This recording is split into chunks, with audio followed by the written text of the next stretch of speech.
¿Preparados para sufrir? ¿Preparados para soportar el dolor? Si la respuesta es sí, ¿están preparados para el show de Gabriel Incertis? El show de Gabriel Incertis. En la primera parte de Los Idiotas de Poder establecimos que el mayor idiot plot de la serie es sin duda Galadriel dejando escapar a Sauron y ocultando su identidad a todo el mundo.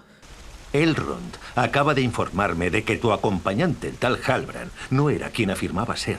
Aún así, decidiste ocultárselo a él y a Celebrimbor. Lo que acaba facilitando que el Señor Oscuro engañe a Celebrimbor, se creen los anillos y por ende la tragedia más notoria de toda la Segunda Edad. Los anillos son míos. Es decir, que Sauron básicamente logra una nueva era de oscuridad porque Galadriel es idiota. Algunos dirán que, dado que la elfa alfa de los Noldor antepuso su orgullo a la vida de las criaturas de bien de la Tierra Media, pues sería más bien malvada. Pero por ahí dicen que no debemos atribuir a la maldad lo que la estupidez puede justificar. En el vídeo de hoy trataremos el idiot plot más notable de la segunda temporada y que consiste en el brillante plan de Sauron para instigar la creación de los anillos. Para empezar, para que su plan funcione, debe asumir que el hecho de que Galadriel conozca su verdadera identidad no va a ser un problema serio. Hasta tal punto el Señor Oscuro está tan relajado con esto que, pudiendo cambiar de forma a voluntad, decide regresar a Eregion como Halbrand. ¿Cómo sabía Sauron que Galadriel no habría revelado su identidad a Celebrimbor o a Elrond? Incluso asumiendo que Sauron, habiendo percibido el orgullo y la cobardía en Galadriel, hubiese previsto de alguna forma que ella no iba a soltar prenda, lo cual ya es asumir mucho y es un enorme cabo suelto en su plan, ¿por qué cometió la torpeza de dejar ahí tirado el único documento que demostraba que él era un embustero para que luego Elrond lo encontrara? Porque vemos claramente que Sauron ve el documento en el suelo y deduce inmediatamente que Galadriel le ha descubierto. Cualquiera podría de igual forma deducir que Halbrand no es quien dice ser. El hecho de no llevárselo o destruirlo indica claramente que le daba igual. Es decir, ya daba por supuesto que su disfraz de Halbrand había sido comprometido y ya no ocultaba su identidad real, lo cual hace que se vea realmente tonto volviendo a Eregion como Halbrand. ¿Cómo sabe además que Galadriel ya no está ahí? ¿Qué le hace confiar tanto en que volver con el mismo disfraz al lugar donde había sido descubierto iba a funcionar? Y cuando para que esta trama funcione Galadriel deba ser idiota y Sauron deba asumir un montón de cosas imposibles, como que nadie se haya enterado de que es un embustero, o que Galadriel no le haya contado nada a nadie, o que ya no esté ella en Eregion, cuando hay tanto cabo suelto burdamente, cuesta creerse que detrás de este plan haya un maestro de la manipulación. Con lo sencillo que habría sido presentarse con otra apariencia, como un emisario de los Valar que, impresionados estos por los 3 primeros anillos, le habrían enviado para ayudar a Celebrimbor a terminar el trabajo. No sé, es que incluso podrían haber utilizado a Jack Lowden, quien interpretó a Sauron en la escena donde fue asesinado por los orcos en Forothwaite, en lugar de a Charlie Vickers para su encarnación de Anatar. Así al menos habrían demostrado que el disfraz de Sauron es algo más que orejas puntiagudas y peluca. El público ya sabe que el personaje de Jack Lowden es Sauron, pero para Celebrimbor sería una cara absolutamente nueva. Con un rostro distinto no quedaría ningún cabo suelto, no tendría que arriesgarse a que nadie le conectara con Halbrand. Pero claro, aquí salta a la vista que la producción se decantó por esta disparatada historia de las gafas de Groucho porque no podían cambiar a Charlie Vickers porque había un contrato que cumplir. Pero bueno, el sainete es al final tan ridículo que no tienen vergüenza en contarnos que todo Dios conoce el verdadero rostro de Sauron, menos que Celebrimbor o cualquiera que pueda contárselo. ¿Cuál es el paradero de Sauron? Nuestros espías aseguran que vieron a Sauron adentrándose en Mordor. A ver, que alguien me explique esto. Si Lindon no solo tiene espías capaces de reconocer a Sauron adentrándose en Mordor, que está al extremo opuesto de la Tierra Media, sino que además pueden comunicar esta información con gran inmediatez, como nos muestra la serie, ¿qué les impide a los elfos de Lindon usar el mismo cauce de información, sus espías, para avisar a Celebrimbor de que Halbrand es Sauron? Estas son las consecuencias de no prestar atención a los detalles más básicos en el world building. Se generan toda suerte de incoherencias y agujeros de guión. Los espías son aquí convenientes para que Gil-galad y los suyos puedan hacer suposiciones que muevan la trama por donde quieren los guionistas, pero luego estos mismos espías, que vendrían a ser una especie de mecanismo de telecomunicación no especificado, desaparecen porque resultan inconvenientes al aniquilar la necesidad de la aventura en la que más adelante se embarcarán Galadriel y Elrond al frente del comando de elfos random para avisar a Celebrimbor. En este sentido, resulta extraño cómo la serie se encarga de contarnos que Sauron es capaz de gestionar de forma tan misteriosa como eficiente cualquier intento de hacer que Celebrimbor sepa quién es él de verdad. Una vez Gil-galad le saca el dato a la niñata medio a la fuerza y regañarla por haber sido tan idiota e irresponsable... ¿Quién es ese hombre? Es Sauron. envía unos emisarios con un mensaje para informar a Celebrimbor de que Halbrand es Sauron. Sin embargo, los emisarios son interceptados alrededor de las quebradas de los túmulos. Y esto lo sabemos porque es donde después el comando de Elfos Random, con Galadriel y Elrond a la cabeza, encuentran los cadáveres de sus caballos. ¿Y quién intercepta a estos emisarios? Pues está claro que los tumularios, y esto lo sabemos no solo por el lugar en el que son interceptados, sino por las cadenas con las que arrastran los cadáveres. Cuando el comando de Elfos Random llega a la quebrada de los túmulos, uno de ellos es atacado y arrastrado con cadenas, y luego vemos a los mismos espectros llevando cadenas, así que no hay ninguna duda. Los emisarios son interceptados por los tumularios, lo cual parece demasiado conveniente para los planes de Sauron como para que no fuese él el autor intelectual del ataque. Además, mirad en esta secuencia cómo la yuxtaposición de escenas busca realizar precisamente esta asociación entre Sauron y la interceptación de los mensajeros. Primero Mirdania le informa a Celebrimbor de que Halbrand sigue en la puerta de la ciudad esperando. Que se quede. En breve se irá. Cualquier día de estos llegarán mensajeros de Lindon con noticias. A continuación vemos los cadáveres de los emisarios siendo arrastrados por las cadenas de los tumularios. El plano se dirige al contenedor del despacho que había escrito Gil-galad y fundido a primer plano de Sauron diciéndose mentalmente a sí mismo ¡qué gran hijo de puta más inteligente que soy! Vale, aquí los puristas del lore obviamente tendrán muchísimos problemas porque no solo los tumularios no deberían existir aún, dado que los espíritus que habitaban las quebradas de los túmulos salieron del reino embrujado de Angmar, que todavía no existía, sino que además estos espíritus huían de la luz del sol y aquí están de día tranquilamente arrastrando cadáveres. Como leo en la Tolkienpedia, solo la exposición a la luz podía matarlos y era la luz lo que más odiaban y temían. Pero en fin, que podemos asumir estos cambios pues no afectan narrativamente de forma interna a este fanfiction, pero lo que nunca sabremos es cómo la serie explica la relación entre Sauron y los tumularios, como tampoco explica cómo los espías de Lindon hacen llegar información desde Mordor, pero no pueden avisar a Celebrimbor. Queda a nuestra imaginación suponer que Sauron contaba con que Lindon enviaría emisarios a Eregion para alertar a Celebrimbor y entonces se pondría en contacto mental con sus amigos los tumularios y les diría que interceptasen a cualquiera que pasase por allí, especialmente si eran emisarios. Pero había un problema. Sauron debía asegurarse de que los emisarios fuesen a pasar precisamente por allí, por la quebrada de los túmulos, porque no tenía sucursales de tumularios en el camino normal de Lindon a Eregion, por lo que gestiona la destrucción de un puente, tal y como supone Galadriel.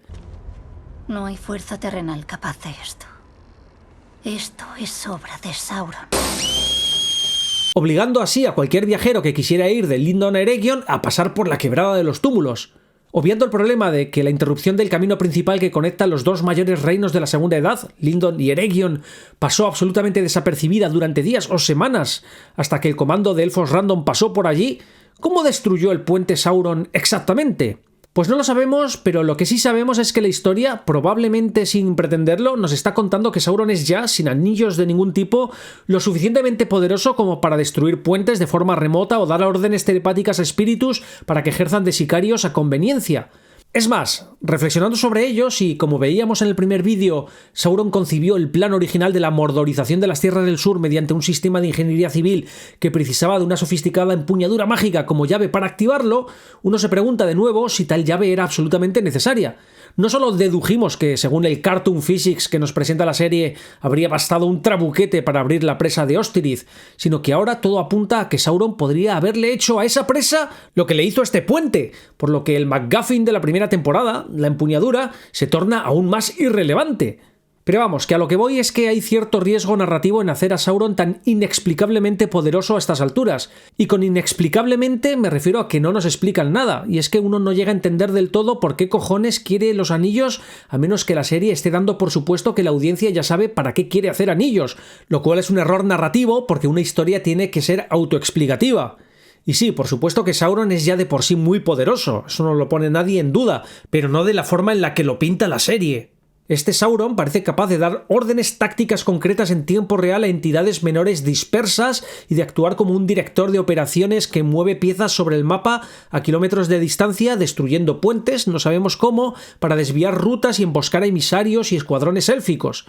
Poco tiene que ver con el Sauron de los libros, que es más bien un planificador a largo plazo, un corruptor sistémico, y no este villano operativo como un final boss de videojuego con control remoto que prácticamente ya puede lograr lo que quiere sin necesidad de accesorios. En los Anillos de Poder, Sauron, todavía sin anillos, es capaz de dominar o dirigir criaturas sobrenaturales a distancia, como el monstruo marino o los tumularios. Puede manipular el entorno físico destruyendo puentes, puede engañar a elfos de alto rango mediante cambios de identidad, haciéndose pasar por un heredero de la corona de las Tierras del Sur o un emisario de los Valar, e incluso adoptar la forma de cualquier persona existente, pudiéndose hacer pasar por ella. Puede afectar a la percepción de una persona para que perciba un entorno virtual, ocultándole el mundo real. Y vamos, que puede operar estratégicamente sin centro de poder visible, actuando con iniciativa, inmediatez y control táctico hasta el punto de catalizar el asedio de Eregion sin ejército propio. Es decir, ya funciona como un Dark Lord plenamente operativo. Así que la necesidad de los Anillos de Poder, según el enfoque de la serie, queda mal justificada porque no dramatiza suficientemente la carencia. Primero parece un Dark Lord total, luego fabrica los anillos y el espectador se queda esperando que eso cambie algo. Y peor nos lo pone si el éxito de su maquinación se debe más a la estulticia ajena que a verdaderos méritos propios.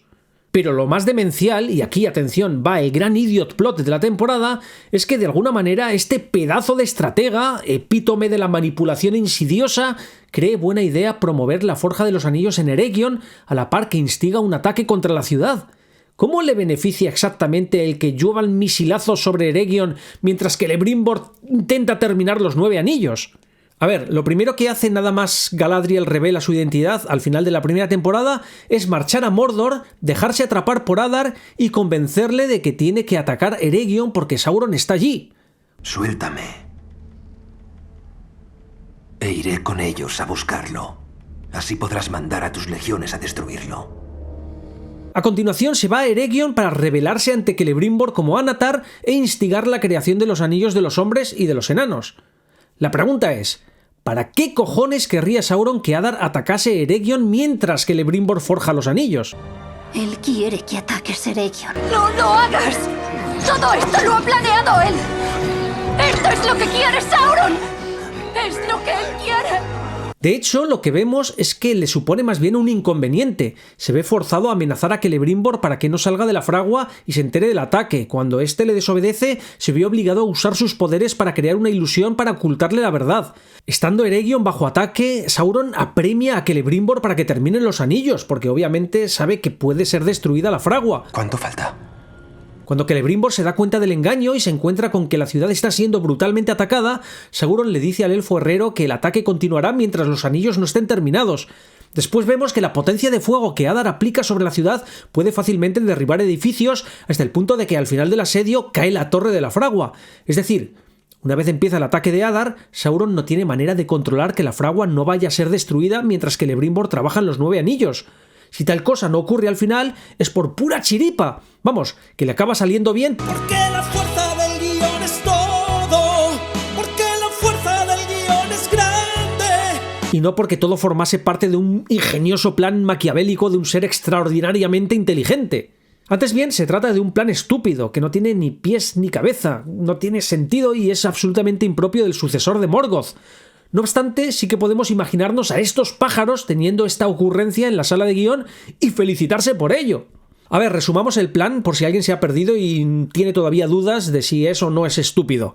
Sauron instiga un ataque sobre Eregion a la par que apremia a Celebrimbor a forjar los 9 anillos para que, si Celebrimbor descubre el ataque, Sauron pueda forzarle a que termine el trabajo garantizando la paz como premio. Esto puede acabar. Termina los 9. Y tu ciudad se salvará. A ver, yo no estoy muy puesto en esta clase de estrategia, pero ¿no habría tenido más sentido no haber propiciado ningún ataque y que Celebrimbor hubiese trabajado tranquilamente, sin presiones ni embrujos de ningún tipo, y ya una vez terminados los anillos, si eso, pues promueves el asedio? ¿Te das cuenta además de que la ilusión que crea Sauron para ocultar el ataque a Celebrimbor no es perfecta, en absoluto? Se trata de un bucle que dura lo suficientemente poco como para que Celebrimbor descubra un patrón.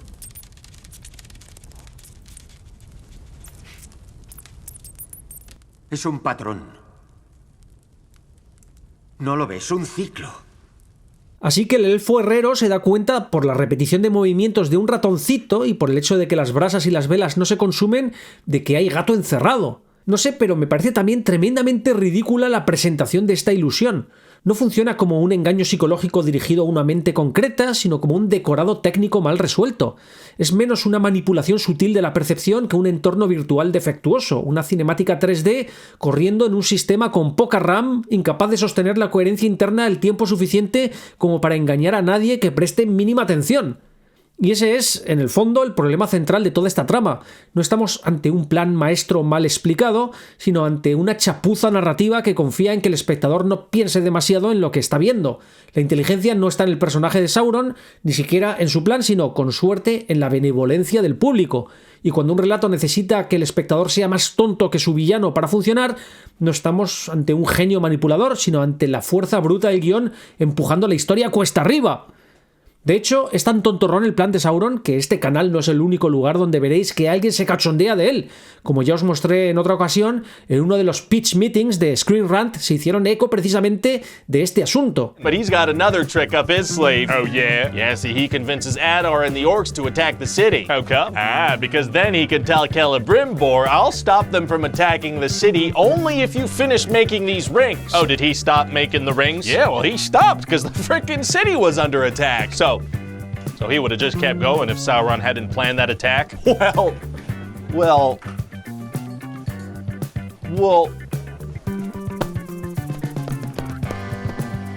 Así que, en conclusión, tenemos a Sauron ejecutando un plan improvisado en Eregion que depende en gran medida de conveniencias que no deberían por qué asumirse en un plan medianamente serio y que solo es posible que funcione a través de artimañas de trama.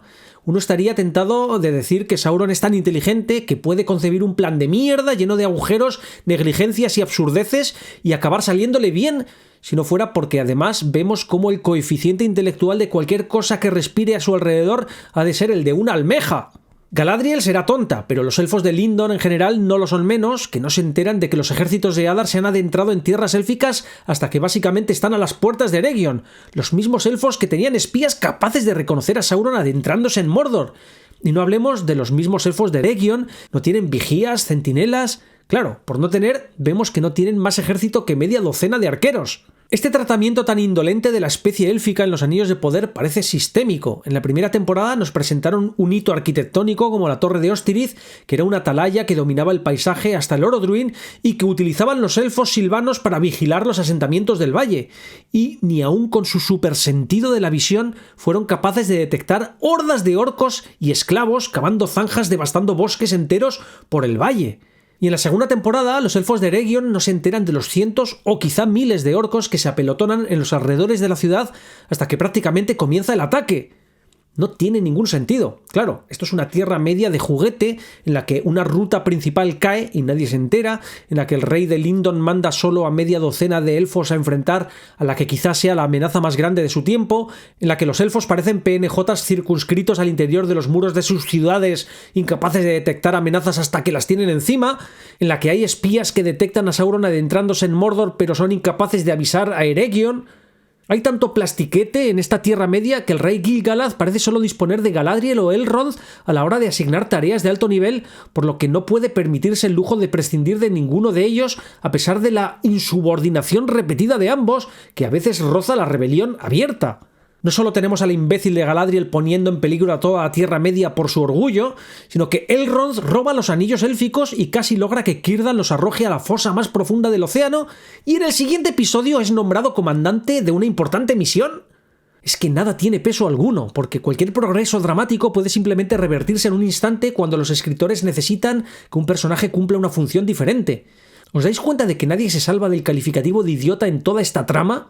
Es, de hecho, un clarísimo ejemplo de idiot plot de segundo orden. La trama avanza únicamente porque no hay nadie inteligente interactuando en ella, ni siquiera los guionistas. Y ojo, que hay muchísimos idiot plots de segundo orden que funcionan porque los guionistas son inteligentes, como en las pelis de Leslie Nielsen o en series como 1670, pero no estamos ante uno de esos casos, evidentemente. El problema de fondo es que los showrunners claramente no son capaces de escribir un personaje astuto o una trama para Sauron, porque ya sabemos eso de que no puedes escribir un personaje más inteligente que tú mismo, por lo que simplemente hacen que todos los demás sean idiotas para que él parezca inteligente en comparación. Vimos el mismo tipo de cosas en la temporada 1, cuando intentaban mostrarnos lo avezada guerrera que es Galadriel, pero o bien no se molestaron en contratar coreógrafos de lucha, o Morpeth Clark no logró dar la talla, así que para hacerla lucir bien, tuvieron que hacer que los Númenóreanos parecieran payasos absolutos luchando por descubrir qué extremo de la espada es el peligroso. ¿Quién no se estremece todavía con esta escena en la que ella instruye a los reclutas del ejército de pijos de Númenor? A mí, para lo que me sirvió, es para darme cuenta de que yo y mis amigos con 8 años golpeándonos unos a otros con palos en lugar de espadas habríamos sido contados entre los más grandes guerreros en la historia de Arda. Cuanto más pienso en el desaguisado en el que los showrunners convirtieron lo que en Tolkien era una historia bastante bien definida, con una cronología suficientemente clara como para poder contar las cosas con cierta coherencia, más me doy cuenta de que el problema parte de la decisión de los escritores de jugar con las expectativas del público sobre quién era Sauron. Los Anillos de Poder fracasa como historia tolkieniana desde esta concepción de la trama como una caja misteriosa. No se me ocurre nada más ajeno a la literatura de Tolkien que la caja misteriosa, y es algo a lo que McKay y Payne no pueden evitar recurrir ni siquiera en la promoción de la serie. El secretismo que mantienen en torno a papeles que tienen asignados a actores que sabemos que están enrolados para la tercera temporada de Los Anillos de Poder, como Jamie Campbell Bower o Eddie Marsan, roza el ridículo. En mi opinión, la obsesión con lo de quién será el personaje misterioso es una forma barata de lidiar con la falta de talento literario. Ante la imposibilidad de escribir algo decente, se busca el efectismo de la gran revelación. Veréis la gravedad con la que nos introducirán a Campbell Bower en la tercera temporada. Este proceder es lo único que sostiene la primera temporada y por ello es tan decepcionante, porque el corazón de la narrativa en este universo jamás debería recaer sobre este tipo de efectismos. Es como si los showrunners de verdad creyesen que es divertido y estimulante pasarse la temporada intentando descubrir quién es Sauron como si esto fuese una novela de Agatha Christie. Fijaos qué ruines cuando nos presentaron al extraño, al no Gandalf, mediante el señuelo del Ojo de Fuego, para que todos asumiésemos que él sería Sauron porque habíamos entendido la referencia. Yo he entendido esa referencia. Buscando un te pillé final y ponerse la medallita de narradores avezados. No es Sauron, es el otro, el Istar. Este es... Soy bueno. ¡Yes! ¡Hell yeah! ¡Hey, come on, baby! ¡Come on! Pero no contentos con ello, había que meter más candidatos a Sauron para que no sospechásemos solo del mayordomo. Así nos introducen también a la sacerdotisa Eminem e incluso a Adar, ambos con una construcción narrativa diseñada explícitamente para confundir al espectador y hacerle creer que también son Sauron. Prometo lealtad a Sauron. Tú eres Sauron, ¿no? Finalmente escribieron la historia como Halbrand forjando anillos con Celebrimbor en lugar de Anatar, cambiando deliberadamente la narrativa original de Tolkien para insistir en este efecto tan reggaetonero y que me produce profunda vergüenza ajena de la caja misteriosa. Más tarde, para el que todavía no lo hubiese pillado, Halbrand se revela al público como Sauron, un truco lamentable. Pero la historia aún necesitaba que Anatar forjase los otros anillos, los 7 y los 9. Así que, en lugar de que Sauron se convirtiera en Anatar y regresara a Celebrimbor y le dijera «Hola, soy el segundo personaje que te ayuda a forjar anillos», tuvieron que traer a Halbrand de vuelta a Celebrimbor, obligarlo a transformarse y a confesar que mintió sobre su naturaleza por alguna razón peregrina. Vamos, una excelente manera de ganarse la confianza de alguien. Te mentí antes, pero ahora te estoy diciendo la verdad.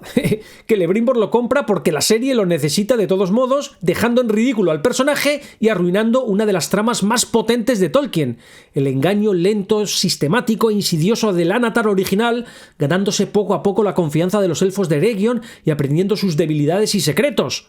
En el próximo vídeo os prometo Mandanga Fina, otro de los idiot plots más notables de lo que va de serie y que es básicamente toda la trama del extraño. Un vídeo en el que os contaré además cómo los showrunners han mentido descaradamente a los medios sobre la concepción de este personaje, tomando a la audiencia por idiota, y cómo probablemente también lo hayan hecho con respecto al personaje del Mago Oscuro.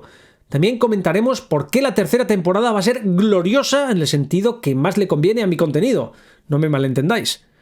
Y con esto terminamos el vídeo de hoy, espero que os haya gustado. Si es así, dejadme ese like y no os olvidéis de suscribiros y activar notificaciones para recibir mi mandanga recién hecha, que es como está más rica. Y por cierto, no me quería ir sin agradecer a los Pain Lovers, a los miembros que están unidos al canal y me apoyan mes a mes para que esto pueda seguir siendo sostenible. ¡Nos vemos pronto! ¡Chao!